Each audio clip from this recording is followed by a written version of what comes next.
እንደው ወንድ የሆነ ጀግና በዓለም አለ የተባለ ጠንቋይ ይድገምብኝ ብዬ አውቃለሁ። አሁንም የምትሰሙ ካላችሁ ድገሙብኝ። ጸሎተኛ ለመሆን ምን ያስፈልጋል ቢሏቸው አንድ አባት መጸለይ አሏቸው። ቃሉ ከመነገሩ የሰሚዎቹ መለወጥ ይቀድማል። ይህ የእውቀት ኃይል ነው። እግዚአብሔር ሥራው ድንቅ ነው፣ ለእኛ ያደረገው ብዙ ነው። እግዚአብሔር ሥራው ድንቅ ነው፣ ለእኛ ያደረገው ብዙ ነው። ረዳት የእርሱ ነው ከሰማያት፣ እግዚአብሔር ጠባቂ እኔ ብርሃኑን በፊቴ የሚያበራ አምላኬ ድንቅ ነው የእሱ ሥራ። እግዚአብሔር ሥራው ድንቅ ነው፣ ለእኔ ያደረገው ብዙ ነው። በመንገዴ ሁሉ የሚመራኝ፣ ስነሳ ስወድቅም የሚያስበኝ፣ ማንም አልመጣልኝ ከወገኔ፣ ከሁሉም ይበልጣል እሱ ለኔ። እግዚአብሔር ሥራው ድንቅ ነው፣ ለኔ ያደረገው ብዙ ነው። በደቡብ ጎንደር የጣና ቅዱስ ቂርቆስ ገዳም የአራቱ ጉባኤያት የምስክር መምህር የሆኑት አባታችን ርዕሰ ሊቃውንት ቆሞስ አባ ገብረ ኪዳን ግርማ ያስተምሩናል። ወደ እሳቸው ወስዳችኋል። የእግዚአብሔር ቸርነት ከሁላችን ጋር ይሁን። ሰላምን የሰጠን አምላክ ክብር ምስጋና ይግባው። በመካከላችን ተገኝቶ እንዲያስተምረን ቅዱስ ፈቃዱ ይሁን። አፈቅረከ እግዚኦ በኃይሌ፣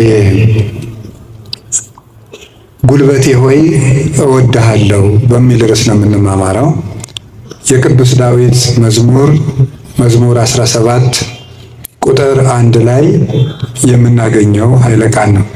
ይገርማችኋል፣ በቅድስና ሰው በሚያየው የቅድስና ውበት ዳዊትን የሚበልጡ ብዙ ሰዎች አሉ። በልብ ውበት ግን ቅዱስ ዳዊትን የሚያህል ሰው የለም። አንድ ሰው በደህና ሰንብቶ ምግብ አልበላም የሚል ከሆነ በእርግጥ ሰውየው እንደታመመ በዚያ እንጠረጥራለን። አሞት የሰነበተ ሰው ደግሞ ምግብ አቅምሱኝ ማለት ሲጀምር እየዳነ እንደሆነ በዚህ እንረዳለን። እስከ ማይዜኑ እግዚኦ ትረሳኒ ለግሙራ፣ አቤቱ ፈጣሪ እስከ መቼ ትዘነጋኛለህ? ደክማ አይንቴ እንዘ ይብላ ማይዜ ትመጽእ ሀቤ፣ ዓይኖች መቼ ወደ እኔ ትመጣለህ እያሉ አንተን በመጠባበቅ ፈዘዙ፣ ደከሙ። ማይዜ ትመጽእ ሀቤ፣ ወደ እኔ የምትመጣ መቼ ነው? ወአሐውር በየዋተ ልቤ ማእከለ ቤቴ፣ አንተን በመጠበቅ በልቡና ቅንነት ጸንቼ እጠብቅሃለሁ። እግዚአብሔርን ደስ የሚያሰኘውን ነገር አውቅ ዘንድ በቤተ መቅደሱ አገለግለው ዘንድ። ቅዱስ ዳዊት እግዚአብሔርን ከመውደዱ የተነሳ ለእግዚአብሔር ልጅ ብቻ ሳይሆን ጉድፍ ሆኖ መጣልን ሳይቀር ይወድ ነበር። በኃጥአን ድንኳን ቤት አዳራሽ ተመችቶኝ ከሚኖር በእግዚአብሔር ቤት ብጣል እንኳ ደስ ይለኛል ይላል ቅዱስ ዳዊት። ጠላቶቹን ስለ እግዚአብሔር ብሎ የሚወድ የጌታችን የኢየሱስ ክርስቶስ ወንጌል ምልክት የነበረ አባት ነው ቅዱስ ዳዊት። ለዚህ ነው የዳዊት መዝሙር በተዘመረበት አጋንንት የሚደነግጡት፣ ልብ ሰላም የሚያገኘው። እንዲያውም እናንተ ጥሮች ናችሁ፣ እድለኞች ናችሁ። እናንተ ቢጨንቃችሁ ወደ አንድ ቄስ ሄዳችሁ ትናዘዛላችሁ። ቄስ ሲጨንቀው ግን ወደ ማን ይሄዳል? ጳጳሱ ቢጨንቃቸው ከፓትርያርኩ ይሄዳሉ። ፓትርያርኩ ቢጨንቃቸው የት ይሄዳሉ? በወንበር መቀመጥ ዕዳ ነው። አባት መሆን ሌላውን አጽናንቶ ራስ መጽናኛ ደግሞ ይቸግራል። የዛን ጊዜ መጽናኛ የቅዱስ ዳዊት መዝሙር ነው። ስለዚህ መምህር ገሌ ምን ይሰብክ ይሆን ብላችሁ መቼስ አልመጣችሁም። ከብዙ ስራችሁ ከጠበበ ሰዓታችሁ ምናልባትም አንዳንዶቻችሁ ለመኖር ከተቸገራችሁበት ሳንቲማችሁ በታክሲ አውጥታችሁ ነው የምትመጡት። አንዳንድ ጊዜ የገጠር ሰው ያሳዝነኛል፣ አንዳንድ ጊዜ የከተማ ሰው ያሳዝነኛል። የገጠር ሰው የሚያሳዝነኝ በሚያሳዝንበት ነው፣ ለእነሱ ነግራቸዋለሁ። የከተማ ሰው አንዳንድ ጊዜ የሚያሳዝነኝ ደግሞ በተለይ ታክሲ የሚሰለፍ ሰው ያሳዝነኛል። እውነቴን አይደለም ነግራቸው አልዋሽ። ሰው ሲሰራ ውሎ ቤቱ ለመግባት ደግሞ ሰዓት ታክሲ ተሰልፎ ብር ይዞ መለካ ደግሞ መሄድ ያቅታል። ወረፋው ደግሞ 1 ሰዓት 2 ሰዓት ደግሞ ይፈጃል። የሆነውን ነው የምነግራቸው፣ ይጠቅማቸዋል። መዝሙረ ዳዊት አለ ሰው ላይ አትጠጉ፣ በሰውም አትሸበሩ፣ እግዚአብሔር ክንድ ላይ እረፉ። ጨንቃችሁም መዝሙረ ዳዊት አነቡ፣ ደስ ሲላችሁም አነቡ። እግዚአብሔር ደስ ሲለን እሱን ማስታወሳችንን ይፈትነናል። ሲከፋን አኩርፈን አለመውጣታችንን ይፈትነናል። ደግሜ ነው የምነግራችሁ። አሁን ምናልባት እዚህ ቤተክርስቲያን ውስጥ ተመልሼ ብመጣና ባስተምር ሌላ ቀንም ስለ መዝሙረ ዳዊት ልናገር እችላለሁ። ቅዱስ ዮሐንስ አፈወርቅም ይላል ስብከት እንዳሻሽል ከፈለጋችሁ እናንተ ያለባችሁን ችግር አሻሽሉ ብሏል። እናንተ በተመሳሳይ ሁኔታ እየኖራችሁ ተመሳሳይ ርዕስ አትስበከን አትበሉኝ። ስለዚህ የእናንተ ህይወት መጀመሪያ የነገርኳችሁን ችግር ከለቀቀ አሁን ደግሞ አዲስ ስብከት ይዤ እመጣለሁ ይላል። እኔ ሁልጊዜ እናገራለሁ፣ የካህናት ስልጠና ስሰጥ እናገራለሁ። ምናልባት ድግምት የሚችል ሰው ካለ ጀግና እለዋለሁ፣ ይድገምብኝ ብዬ አውቃለሁ። አሁንም ይቻላል። እንደ ወንድ የሆነ ጀግና በዓለም አለ የተባለ ጠንቋይ ይድገምብኝ ብዬ አውቃለሁ። ይኸው አሁንም የምትሰሙ ካላችሁ ድገሙብኝ። እኔ በጌታችን በመድኃኒታችን በኢየሱስ ክርስቶስ ስም ፍጹም አምናለሁ። ምግባሬ ከሰው ድሃ ሊሆን ይችላል፣ በክርስቶስ ስም ግን ቀልድ የለም። ስሙን በስመ አብ ወወልድ ወመንፈስ ቅዱስ በጠራሁት ጊዜ ውዬ ባደርግ አንዳች እንደማይዞረኝ አምናለሁ። መቴል ምግባችሁ አሁን እኔ ሰው በጫማ ይደገምበታል በምናምን ይችላል። እኔ ጫማዬን ትቼው ነው የምመጣው፣ ውጭ ትቼው ነው የምገባው። መድገም ይቻላል። 4 ምንም አልሆንም። እናቱ ድንግል ማርያም ለኔ መጠጊያዬ ናት። በእናትነቷ ቅዱስ ዳዊት የንስሐ ሰው ነው። ሰሎሞን የንስሐ ሰው ነው። ንስሐ የገቡ ሰዎች ኃይል አላቸው። እግዚአብሔር እንዲያውም እንደተነሳ የሚወደው የለም። በሉቃስ ወንጌል ምዕራፍ 15 እንደተጻፈ ካልበደሉ ጻድቃን ከ99 ነገደ መላእክት ይልቅ ንስሐ በሚገባ አንድ ኃጢአተኛ በሰማይ መላእክት ደስታ ይደረጋል ተብሎ እንደተጻፈ አሁን ቅዱስ ዳዊት እግዚአብሔር ኃይሌ ነው ሲለው ስነ ምግባር ብሰራ ስነ ምግባር እንድትሰራ የረዳኸኝ አንተ ነህ ማለት ነው። ጥሩ ነገር ሰርቼ ከሆነ ያለ አንተ ጥሩ መሆን አልቻልኩም ማለት ነው። አታ እንግዲህ የዮሐንስ ወንጌል ምዕራፍ 12 ላይ ያቺ ሽቱ የቀባችው ሴት አለች አይደል?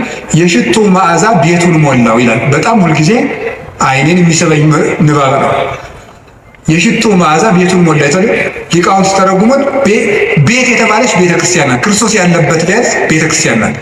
ክርስቶስ ያለበትን ቤት ያቺ ሴት ያመጣችው ሽቱ ሞላው ማለት ምን ማለት ይመስላችኋል? የአንዲት ንስሐ የገባች ነፍስ ዝናዋ ስነ ምግባሯ ቤተክርስቲያንን ሞላ።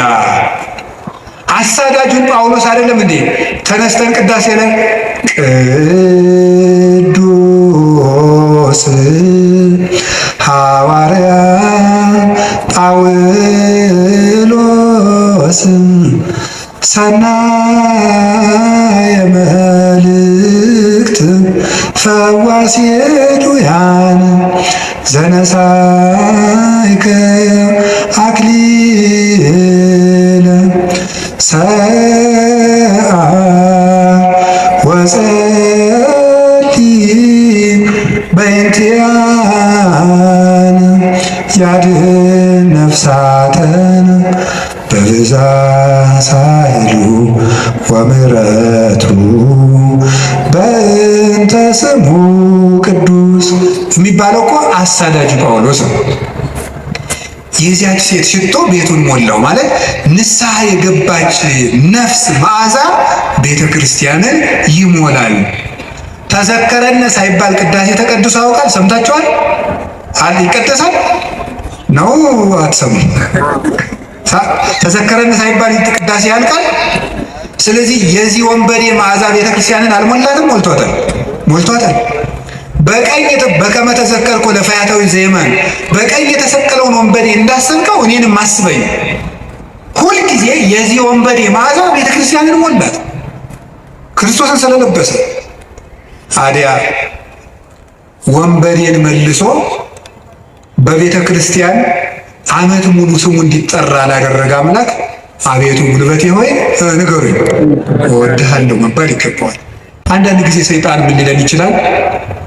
አይ እንዲህ ሆኜ ረክሼ ቤተክርስቲያን አልሄድም፣ እንዲህ ሆኜ ረክሼ የጸሎት መጽሐፌን አልነካው፣ እንዲህ ባረኩበት እጄ እንዲህ በልኳል።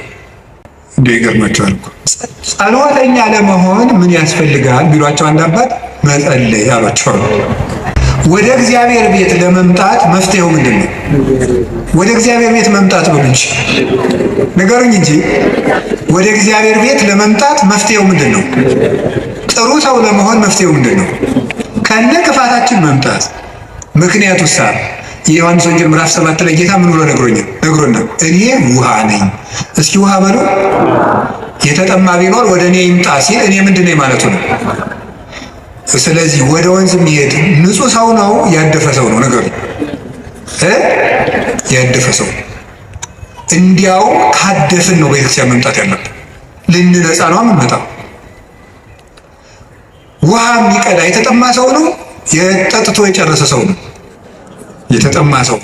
እንግዲያውስ ክርስቶስ ለእኛ ለተጠማ ነው ያስፈልጋል።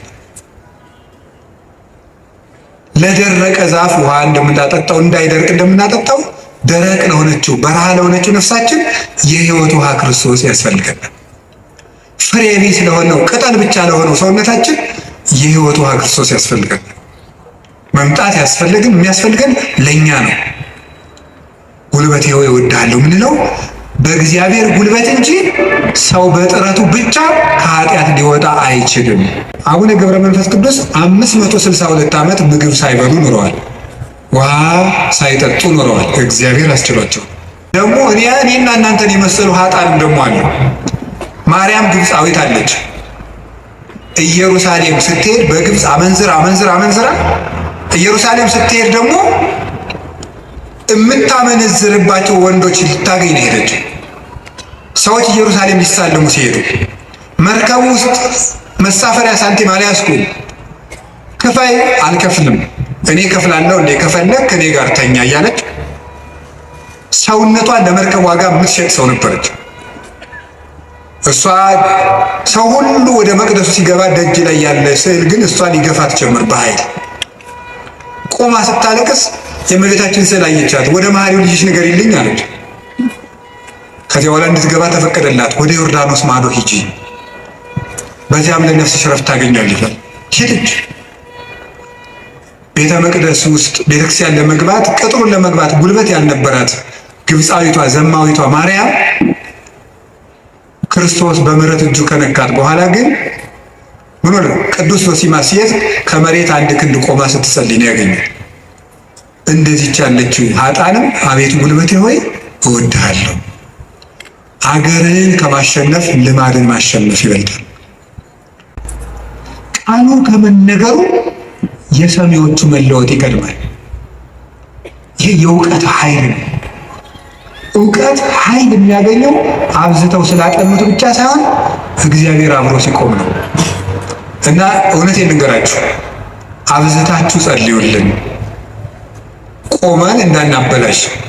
የመንፈስ ቅዱስን ኃይል በመግለጥ እንጂ በቃላት ማባበል አላስተማርኳችሁም ያለ ቅዱስ ጳውሎስ። ለዚህ በእግዚአብሔር ኃይል መጣው እንጂ ቃላትን በማሳመር አልመጣሁም የሚለው ለዚህ። ኃይል እግዚአብሔር ለእውቀት ያስፈልገዋል። ኃይል የተጫነው እውቀት፣ ነጠላ ያልሆነ እውቀት፣ ብልጣብልጥነት የሌለው እውቀት። ዳዊት አሸንፏል፣ ዘመኑን በሙሉ ጠላቶችን አሸንፏል።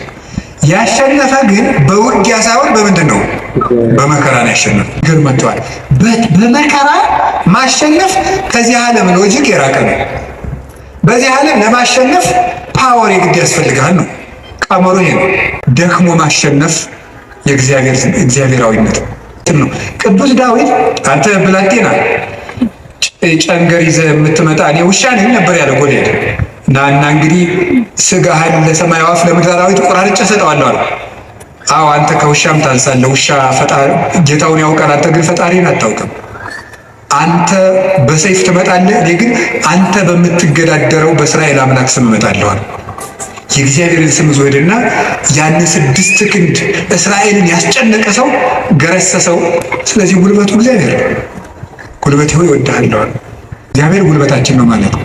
ከኛ እውቀት ውጭ የሆነ ነገርን እግዚአብሔር ያደርግልናል። ምሳሌ አንድ ሰው ትዝ ይለኛል። እናቱ ታመው እንደ የሰማህ እንደሆነ እንዳትቀየመኝ ያደራል።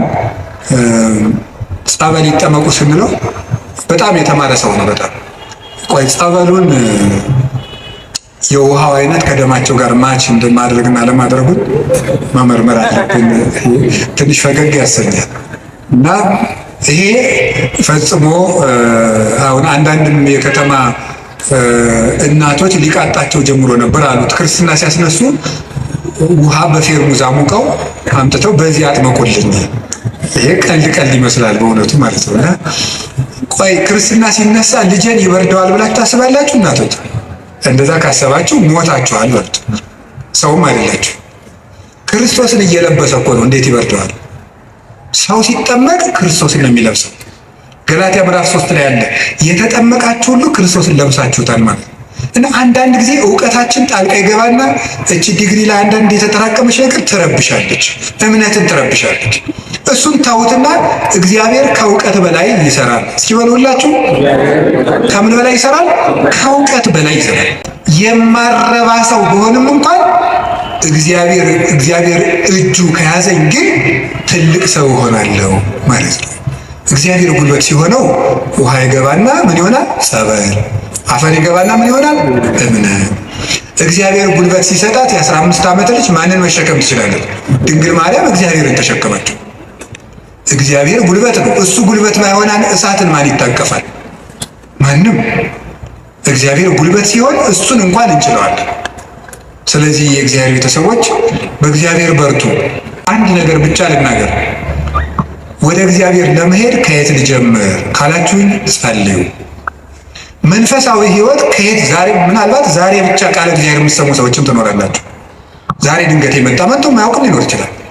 መንፈሳዊ ሕይወት ከየት እንደሚጀምር ግራ ገብቶኛል ካላችሁ መንፈሳዊ ሕይወት መጽሐፍ ቅዱስ ሂድና አጥኑ ወይም እንደዚህ አድርጉ ወይም እንደዚህ አይደለም። መንፈሳዊ ሕይወት መጀመሪያ ከጸሎት ጀምሩ። በቃ ሌላ መጀመሪያ አባታችን ሆይ በቃ እሱም በሉ። ከዛ ቤተ ክርስቲያን ውስጥ ተሳተፉ፣ አስቀድሱ። ከዚያ በኋላ መጽሐፍ ቅዱስን በደንብ ተማሩ። እነዚህ ሶስቱ ሁልጊዜ የቤት ስራ እሰጣችኋለሁ፣ እኔም እናንተም ታደርጉታላችሁ። አሁን ዛሬ መልሼ ልሰጣችሁ። አንደኛው በቀን 1 ምዕራፍ መጽሐፍ ቅዱስ አንብቡ። ሁለተኛው በቀን ቤተ ክርስቲያን ሳትገቡ አትዋሉ። መግባት የማያስችል ተፈጥሯዊ ግዳጅ ከገጠማችሁ ደጅ ላይ ቆማችሁ ሄዱ። ሶስተኛው በሳምንት 1 ቀን ቢያንስ አስቀድሱ። ውስጥ ገብታችሁ በሳምንት 1 ቀን ቢያንስ ማለት ነው። አራተኛው ንስሐ ግቡ። ንስሐ ግቡ። አረጋዊ መንፈሳዊ የተባለ ሊቅ አዳም ሔዋን ከምትባል ሚስቱ እሱን የመሰለ ልጅ እንደወለደ ክርስቶስ ከንስሐ ማኅፀን እሱን የመሰሉ ልጆችን ይወልዳል። ደስ አይላችሁ? የመጨረሻው ጸልዩ። ለነፍሴ ነፍሷንሽ ለመንገዴ ፋና እንዳልጠፋ አምናለሁ ያንቺ ልጅ ነኝና። ለነፍሴ ነፍሷንሽ ለመንገዴ ፋና እንዳልጠፋ አምናለሁ ያንቺ ልጅ ነኝና።